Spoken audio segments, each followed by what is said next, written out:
तो carbon and इस compound में सबसे पहले हम कार्बन के बारे में जानेंगे। कार्बन क्या होता है जनरली आप जानते हैं, और उसके एलोट्रॉप फॉर्म पढ़ेंगे। फिर इसके बाद कार्बन से बनने वाले कंपाउंड्स के बारे में डिस्कस करेंगे। तो जैसा कि आप जानते हैं कि कार्बन का सिंबल हमारा C होता है और इसका एटॉमिक नंबर 6 होता है और मास नंबर कितना होता है 12 ग्राम होता है। 12 ग्राम में मैं कहेंगे तो 12 हो जाएगा, 12 होता है। ठीक, कार्बन हमारा क्या है, एक प्रकार का नॉन मेटल है। ठीक, इसका नाम कार्बन पड़ा क्योंकि काले रंग का होता है, और कार्बो है इसलिए इसका कार्बो से इसका नाम क्या पड़ गया, कार्बन हो गया। तो जनरल उसके हिस्ट्री के बारे में हमें नहीं जाना है। कार्बन जो हमारा एटमॉस्फेयर में बात करें या अर्थ क्रस्ट की बात करें तो उसमें बहुत स्मॉल मात्रा में पाया जाता है। हमारा एटमॉस्फेयर में कार्बन नियर अबाउट 0.02% पाया जाता है, और ये अर्थ क्रस्ट में और एटमॉस्फेयर में लगभग 0.03% के आसपास पाया जाता है। तो इतने कम मात्रा में अर्थ में भी होता है कार्बन और एटमॉस्फेयर में भी होता है, फिर भी इससे बनने वाले कंपाउंड्स क्या हैं, बहुत ज़्यादा हैं। हम अपने चारों तरफ जितने भी ऑब्जेक्ट देखते हैं उसमें से मैक्सिमम जो है ऑब्जेक्ट में क्या होता है, कार्बन पाया जाता है। अगर हमें टेस्ट करना हो कि किसी कंपाउंड्स में कार्बन है कि नहीं, तो उस क्या करेंगे, उसको जलाएंगे। जलाने के बाद जो स्मोक निकलेगा उस स्मोक को लाइम वाटर में क्या करेंगे, हम पास कराएंगे। अगर वो लाइम वाटर को मिल्की कन्वर्ट कर देगा तो हम समझ जाएंगे इसके अंदर, उस गैस के अंदर क्या निकलेगा, स्मोक के अंदर कार्बन है। कार्बन डाइऑक्साइड होगा तो कार्बन उसके अंदर होगा। ठीक, इस तरह हम इसको टेस्ट कर सकते हैं। बहुत स्मॉल मात्रा में हमारे एटमॉस्फेयर और अर्थ क्रस्ट में होने के बावजूद भी कार्बन से बनने वाले जो है लार्ज नंबर ऑफ कंपाउंड्स हैं, और रोज़ जो है लैब में जो है हज़ारों कंपाउंड्स जो है कार्बन के नए नए बनाए जाते हैं। ठीक, दूसरी चीज़ की carbon always form a covalent bond. Covalent bond मतलब न तो वह आयनिक बनाता है और न ही आयनिक बॉन्ड तो बनाता है, आपस में शेयरिंग से जो बॉन्ड बनता है उसको हम क्या बोलते हैं, पिछले चैप्टर्स में आपको पढ़ाया गया होगा ionic bond and covalent bond. तो आपको पता होगा कि आयनिक बॉन्ड इलेक्ट्रॉन के ट्रांसफ़र से बनता है और कोवलेंट बॉन्ड क्या होता है, शेयरिंग से बनता है। तो उसको हम क्या बोलते हैं, कोवलेंट बॉन्ड बोलते हैं। समझ में आ रहा है बात है, कोवलेंट बॉन्ड और आयनिक बॉन्ड। गुड।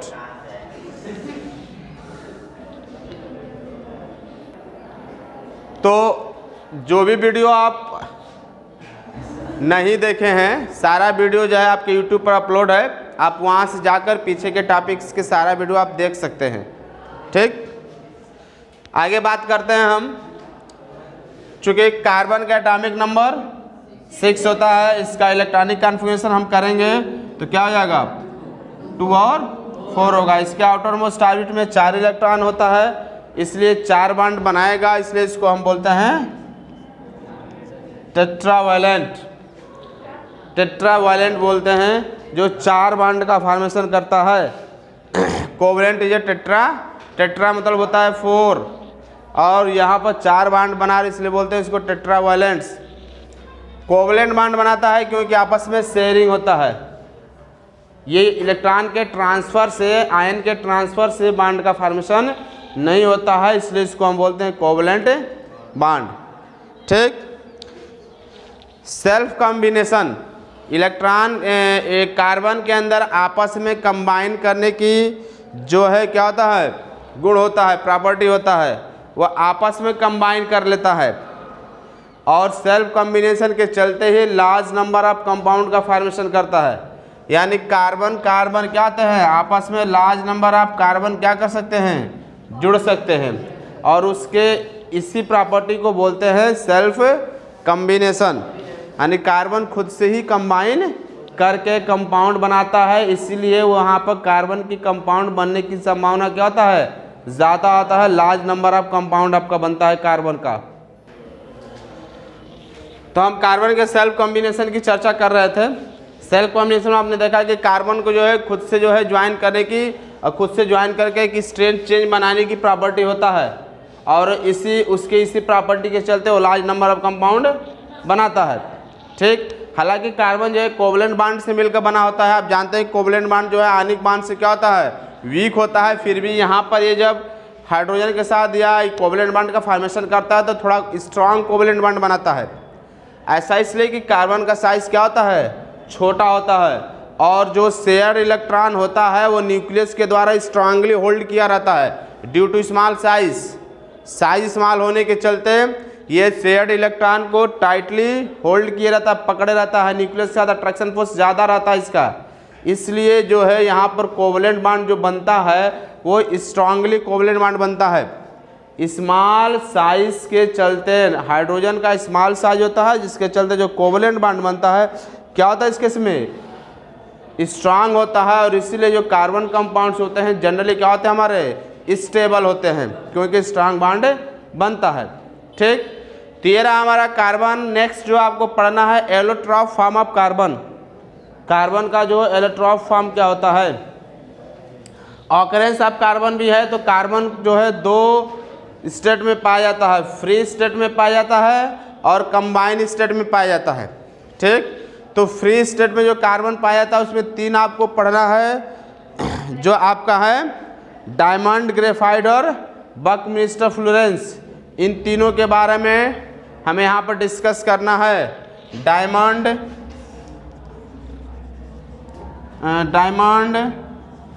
दूसरा क्या है,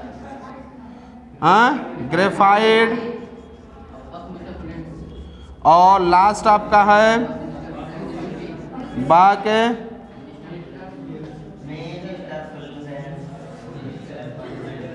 फ्लोरेंस, बकमिस्टर फ्लोरेंस आपका होता है। ठीक, तो ये तीनों जो है कार्बन के फॉर्म होते हैं। तीनों का हमें क्या करना है, यहाँ पर स्ट्रक्चर के बारे में, प्रॉपर्टी के बारे में हमें डिस्कस करना है।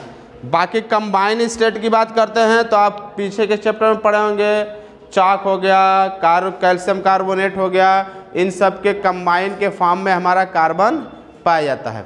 तो सबसे पहले हम स्टार्ट करते हैं डायमंड, ठीक ना। डायमंड की बात करते हैं। डायमंड जो है आपका प्योरली कार्बन से मिलकर बना होता है, उसमें कोई दूसरा एलिमेंट्स आपका नहीं होता है।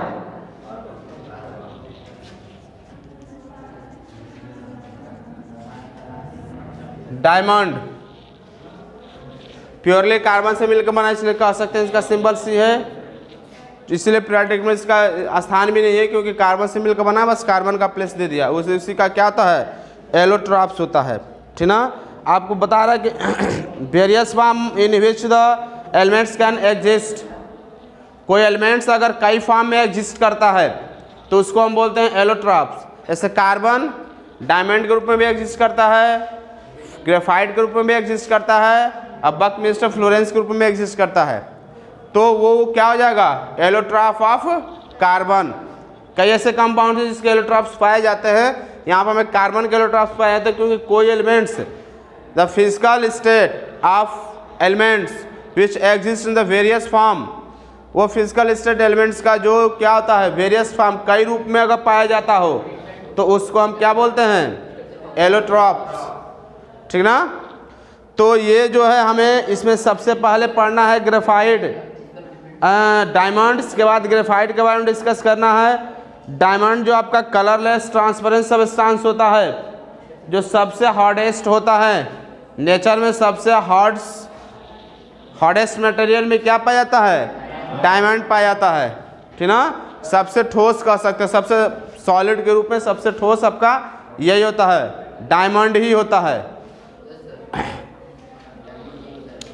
दूसरी चीज़ की, इसको कट करने के लिए हमें किसका यूज़ करना पड़ता है बच्चों की, इसका यूज़ करके हम क्या करते हैं, ग्लास को कट करते हैं, क्योंकि हॉटेस्ट मटेरियल होता है तो आसानी से क्या किया जाता है, हम डायमंड के यूज़ करके काट सकते हैं, ठीक।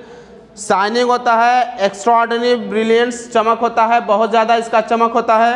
आर्टिफिशियल डायमंड भी बनाए जाते हैं और नेचुरल डायमंड भी आपको मिल जाते हैं। ये कार्बन का ही फॉर्म होता है, क्वाइट हैवी होता है, ठीक। हॉटेस्ट नेचुरल मटेरियल आपका है और इलेक्ट्रिसिटी को कंडक्ट नहीं करता है।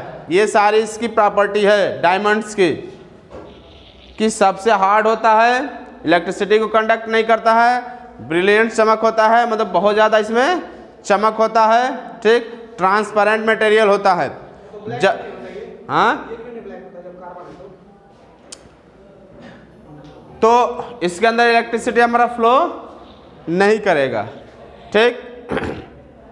दूसरा चीज़ कि कैसे हम पहचानेंगे अगर कार्बन को हम जलाते हैं और जलाने के बाद आप देखेंगे कि कुछ भी जो है रेसिड्यू के रूप में बचेगा नहीं, सब जलकर क्या होगा, ख़त्म हो जाएगा। इससे क्लियर होता है कि कार्बन हमारा सिर्फ डायमंड हमारा सिर्फ कार्बन से मिलकर बना है, क्योंकि डायमंड को अगर आप जलाएंगे तो सब स्मोक बोल के ख़त्म हो जाएगा, कुछ रेसिड्यू के रूप में बचेगा नहीं, रिमेनिंग अवशेष के रूप में कुछ नहीं होगा। जैसे आप किसी दूसरे मटेरियल को, जैसे कागज़ को जलाते हैं तो क्या होता है, राख बच जाता है, लेकिन इसमें जो है राख बचने की कोई संभावना नहीं है, सब जल जाएगा। इसका मतलब ये सिर्फ कार्बन से मिलकर बना हुआ है, और इससे जो स्मोक निकलेगा उस स्मोक का अगर हम लाइम वाटर में पास कराएंगे तो लाइम वाटर को क्या करता है, वो मिल के कन्वर्ट कर देता है।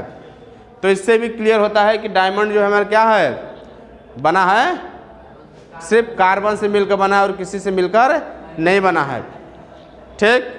अब थोड़ा इसका स्ट्रक्चर के बारे में देख लेते हैं कि आखिर ये इलेक्ट्रिसिटी पास क्यों नहीं करता है, इसके अंदर इलेक्ट्रिसिटी क्यों नहीं फ्लो करता है, ठीक।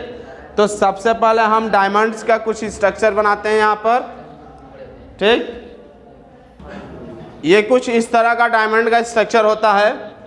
अगर इस स्ट्रक्चर को ध्यान से देखेंगे तो सारा कार्बन तो नहीं, क्योंकि पूरा स्ट्रक्चर नहीं बनाया गया है, आधा स्ट्रक्चर बनाया गया है।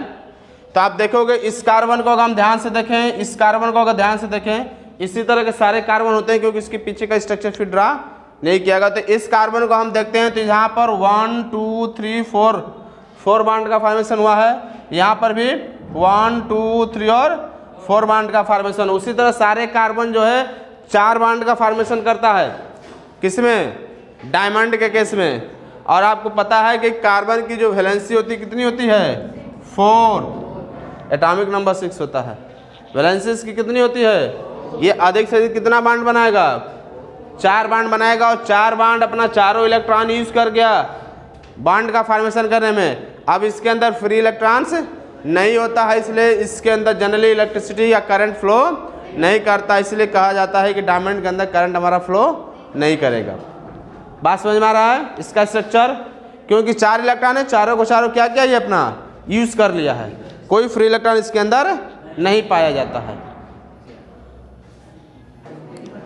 तो डायमंड। और इसका स्ट्रक्चर जो होता है रेगुलर टेट्राहेड्रल होता है, 4 बाड का फॉर्मेशन कर रहा है तो रेगुलर टेट्राहेड्रल स्ट्रक्चर हम कह सकते हैं। ग्रेफाइट के केस में क्या होता है, ग्रेफाइट में हर एक कार्बन जो होता है तीन जो है कार्बन से जुड़ा रहता है, ठीक। वो जनरली सॉफ्ट होता है डायमंड्स की अपेक्षा ग्रेफाइट, और टच करने में भी स्लिपरी होता है। आप ग्रेफाइट आप टच किए होंगे तो वो स्लिपरी होता है, उसका जो है स्ट्रक्चर जो है थोड़ा इसके स्ट्रक्चर से डिफरेंट होता है, उसके अंदर इलेक्ट्रिसिटी भी कंडक्ट करता है। और डायमंड से थोड़ा क्या होता है, वो सॉफ्ट होता है, जितना डायमंड स्ट्रांग होता है उतना स्ट्रांग वो नहीं होता है, ठीक। वहाँ पर क्या बोलते हैं, ये seat layer, seat like structure बनता है, क्योंकि उसमें जो है एक कार्बन एटम जो है नेक्स्ट 3 कार्बन एटम से जुड़ा रहता है, ठीक। जैसे इसका स्ट्रक्चर देखें हम तो इस तरह का बनता है, तो ग्रेफाइट के अंदर कुछ इस तरह का सील टाइप स्ट्रक्चर होता है, एक सीट, फिर इसके ऊपर ऐसे एक के ऊपर एक करके सीट रखा रहता है। ये हेक्सागोनल स्ट्रक्चर होता है, 1 2 3 4 5 6 हेक्सागोनल स्ट्रक्चर आपका बनेगा, ठीक। और इसमें अगर आप ध्यान से देखें तो हर एक कार्बन जो है 3 कार्बन से जुड़ा हुआ रहता है। यहाँ कार्बन है 1 2 और 3, यहाँ पर कार्बन की बात करते हैं 1 2 और 3, यहाँ पर भी 1 2 और 3। हर एक कार्बन जो होता है 3 बाड का फॉर्मेशन करता है ग्रेफाइट में। चूँकि कार्बन में 4 वैलेंसी होती है, 3 यूज़ किया है और 1 इलेक्ट्रॉन इसमें फ्री रहता है, इसलिए इसमें फ्री इलेक्ट्रॉन्स पाया जाता है। इसके अंदर इलेक्ट्रिसिटी क्या करता है, आपका फ्लो करता है। बात समझ में आ रहा है। बाकी के साथ डायमंड के साथ जो है ऐसा नहीं होता है, वो सिर्फ जो है चारों इलेक्ट्रॉन अपना यूज़ कर लेता है, इसलिए उसके अंदर इलेक्ट्रिसिटी या करंट हम कह सकते हैं फ्लो नहीं कर सकता है। और ये हेक्सागोनल स्ट्रक्चर होता है, स्लिपरी होता है टच करने पर, इसका जो है सॉफ्ट होता है, डायमंड जितना हार्ड होता है उतना हार्ड ये नहीं होता, उसका अपेक्षा ये सॉफ्ट होता है। इसको भी अगर हम जलाते हैं, इन दोनों की केमिकल प्रॉपर्टी सेम है, क्योंकि इसको भी जलाएंगे तो जलाने के बाद कार्बन डाइऑक्साइड निकलेगा, लाइम वाटर को मिल्की कन्वर्ट कर देता है। और इसको भी अगर हम जलाते हैं तो कुछ रेसिड्यू के रूप में नहीं बचता है, जो स्मोक निकलता है उसको कार्बन लाइम वाटर में पास करेंगे तो भी क्या करता है, उसको मिल्की कन्वर्ट कर देता है। इसमें से भी कार्बन डाइऑक्साइड गैस निकलता है और इसमें से भी कार्बन डाइऑक्साइड गैस निकलता है। ये भी कार्बन से मिलकर बना रहता है और ये भी कार्बन से मिलकर बना रहता है। ठीक, बाकी ये ऑप्की होता है, ये ट्रांसपेरेंट होता है। ठीक, ये उतना हार्ड नहीं होता है, ये ज़्यादा हार्ड होता है, ये सॉफ्ट होता है, ये हार्ड होता है। ठीक ना, और ये टच करने पे क्या होता है, स्लिपरी होता है, ये सबसे हार्डेस्ट मटेरियल होता है। ठीक, तो ये जो है ग्रेफाइट के रूप में और डायमंड की प्रॉपर्टी कुछ थी। नेक्स्ट हमें पढ़ना है